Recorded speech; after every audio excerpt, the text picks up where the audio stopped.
সারা বছর ধরে পশুর চামড়ার মৌসুমি ও ক্ষুদ্র ব্যবসায়ীরা অপেক্ষায় থাকেন কোরবানির ঈদের।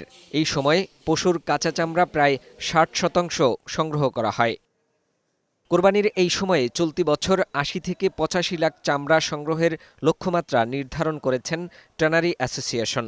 সংগঠনটির চেয়ারম্যান জানান, গত ২ দিনে সাভারের ট্যানারিতে ৪ লাখের বেশি চামড়া সংগ্রহ করা হয়েছে। তারা আশা করছেন, ঠিকভাবে চামড়া ছাড়ানো ও লবণজাত করা হলে লক্ষ্যমাত্রা অনুযায়ী চামড়া সংগ্রহ করা সম্ভব হবে। আমাদের লক্ষ্যমাত্রা কম হয়, আমাদের কোনো সমস্যা হবে না, কারণ ট্যানারির মালিকদের কাছেও গত বছরের প্রায় 40% চামড়া অবিকৃত অবস্থা রয়ে গেছে। সারা বাংলাদেশে কিন্তু আপনার লবণের পর্যাপ্ততা ছিল এবং অনেকে আপনার লবণ দিয়ে রেখেছে।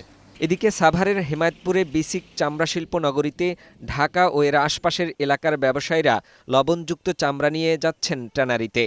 আগামী সপ্তাহ থেকে ঢাকার বাইরের বিভিন্ন স্থান থেকে লবণ মাখানো চামড়া সংগ্রহের কাজ শুরু করার কথা জানিয়েছেন ট্যানারি মালিকরা। লবণযুক্ত চামড়া আমাদের সরকার যে নির্ধারিত দাম বেঁধে দিয়েছে, তো ওটা আমরা সপ্তাহ 10 দিন পর থেকে এটা ঢাকার বাইরে থেকে যে আড়তদারগুলো আছে আমাদের, ওদের থেকে আস্তে আস্তে আমরা এগুলো কালেক্ট করব। বিক্রি অনুপাতেই তো চামড়া কিনবেন।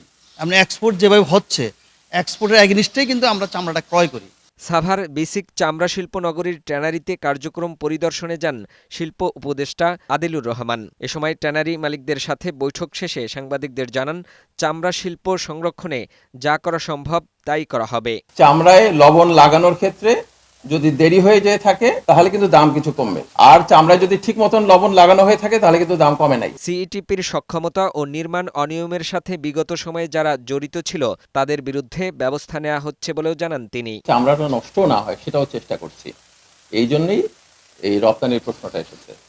এটা আমরা দেখছি যে আমাদের এই শিল্পের সংরক্ষণের জন্য যা করা সম্ভব আমরা করব। সিইটিপি ও ট্যানারি এলাকা ঘুরে দেখেন শিল্প উপদেষ্টা। সাথে ছিলেন বাংলাদেশ ট্যানার্স অ্যাসোসিয়েশন, বিভিন্ন কারখানার শিল্প মালিক ও প্রশাসনের কর্মকর্তারা। ফাহিম মুনাইম, বৈশাখী সংবাদ, ঢাকা।